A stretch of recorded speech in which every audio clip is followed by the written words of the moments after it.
ভিডিওর টাইটেল এবং থাম্বনেল দেখে নিশ্চয়ই বুঝতে পারছো আজকে কাকে নিয়ে কথা বলবো। সাকুমো হাটাকে, যাকে সবাই কোনোহার হোয়াইট ফ্যাং নামে চিনত। সে ছিল কোনোহার একজন জয়েন্ট নিনজা এবং হাটাকে ক্ল্যানের একজন সদস্য। সাকুমো তার জীবদ্দশায় একজন অত্যন্ত বিখ্যাত নিনজা ছিল। তার ক্ষমতাকে লিজেন্ডারি সান নিনজার চেয়েও বেশি বলে মনে করা হতো। সাকুমোর ছেলে কাকাশিও তার বাবার মতোই প্রতিভাবান ছিল, যে তার বাবা সাকুমোর মতো একজন মহান নিনজা হতে চেয়েছিল। সাকুমোর স্ত্রী তাদের সন্তানকে জন্ম দেওয়ার কিছু বছর পর মারা যায়।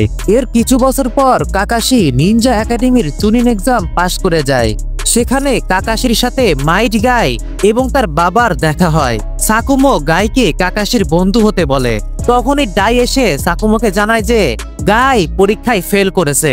কাকাশি গাইকে দুর্বল বললেও সাকুমো তাকে বোঝায় যেন সে গাইকে আন্ডার এস্টিমেট করে না দেখে, কারণ গাই যেভাবে ট্রেনিং করছে তাতে একদিন সে কাকাশির চেয়েও শক্তিশালী হয়ে উঠবে। তার শিনোবি ক্যারিয়ারের এক পর্যায়ে সাকুমো সাসুরির বাবা মাকে হত্যা করে, যার ফলে চিও তাকে ঘৃণা করতে শুরু করে। নিজের টিমের সাথে সাকুমো একটি অত্যন্ত গুরুত্বপূর্ণ মিশনে যায়। মিশনের সময় যখন তার টিমের সদস্যরা মারা যাচ্ছিল, তখন সাকুমো মিশনটি সম্পূর্ণ করার পরিবর্তে তার বন্ধুদের বাঁচায়। আর এমনটা করায় সে শিনোবিদের নিয়ম ভঙ্গ করে, যেখানে বলা হয়েছিল যে কোনো পরিস্থিতিতে মিশন সম্পূর্ণ করাই সবচেয়ে গুরুত্বপূর্ণ। এই ঘটনার পর ভিলেজের সবাই, এমনকি সাকুমো যাদেরকে বাঁচিয়েছিল সেই টিমমেটরাও তাকে বিশ্বাসঘাতক বলতে শুরু করে। এর ফলে সে ডিপ্রেশনে চলে যায় এবং কাকাশির কথা চিন্তা না করেই আত্মহত্যা করে। কিন্তু আত্মহত্যা করার পরও সাকুমো শান্তি পায়নি, কারণ মৃত্যুর পরেও সে তার ছেলের কাছে ক্ষমা চাইতো।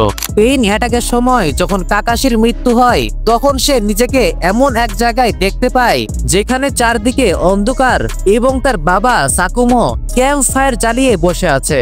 সাকুমো কাকাশিকে স্বাগত জানায় এবং তার কাছে তার জীবনের গল্প শোনে।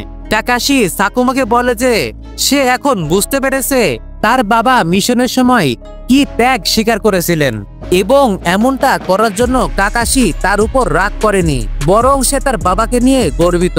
তখনই কাকাশির উপর একটি আলো এসে পড়ে, যা দেখে সাকুমো কাকাশিকে বলে যে জীবিতদের পৃথিবীতে তার এখনো অনেক কিছু করার বাকি আছে এবং সে খুব খুশি যে সে কাকাশির সাথে কথা বলতে পেরেছে এবং কাকাশি তাকে ক্ষমা করে দিয়েছে। কাকাশি চলে যাওয়ার পর সাকুমো বলে যে এবার সে অবশেষে শান্তি পাবে এবং তার স্ত্রীর সাথে দেখা করতে পারবে। এবার সাকুমোর ব্যক্তিত্ব নিয়ে কথা বলা যাক।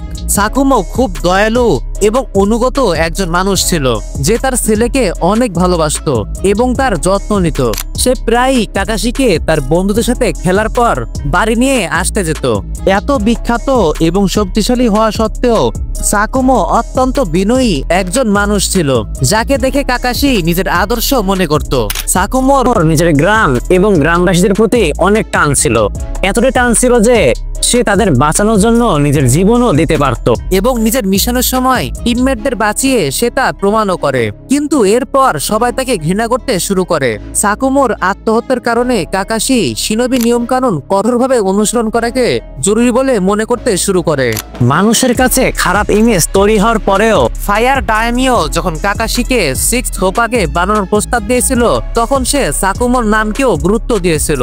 কাকাশির টিমমেট ওবিটো উচিহাও সাকুমোর আত্মত্যাগের কথা জানার পর তাকে হিরো মানতে শুরু করে এবং সে নিজের একটি ফিলোসফি তৈরি করে যে নিয়ম ভাঙা ঠিক নয়, কিন্তু নিজের বন্ধুদের মরতে ছেড়ে দেওয়া তার চেয়েও বড় ভুল। কাকাশি তার বাবার ঠিক বিপরীত জীবনযাপন করতে চেয়েছিল, কিন্তু ওবিতোর কথা শোনার পর তার মধ্যে অনেক পরিবর্তন আসে এবং কাকাশি ওবিতোর এই ফিলোসফি তার স্টুডেন্টদেরও শেখায়। তো এই ছিল কোনোহার হোয়াইট ফ্যাং সাকুমো হাটাকের গল্প, নারুতো এবং নারুতো শিপুডেন থেকে। যদি তোমাদের এই ভিডিওটি ভালো লেগে থাকে তাহলে ভিডিওটি লাইক এবং শেয়ার করবা, আর এমন আরো ভিডিওর জন্য চ্যানেলটিকে সাবস্ক্রাইব করতে ভুলবা না। তো আজকের মতো বিদায় নিচ্ছি। Subscribe if you are an anime lover. See you in the next one.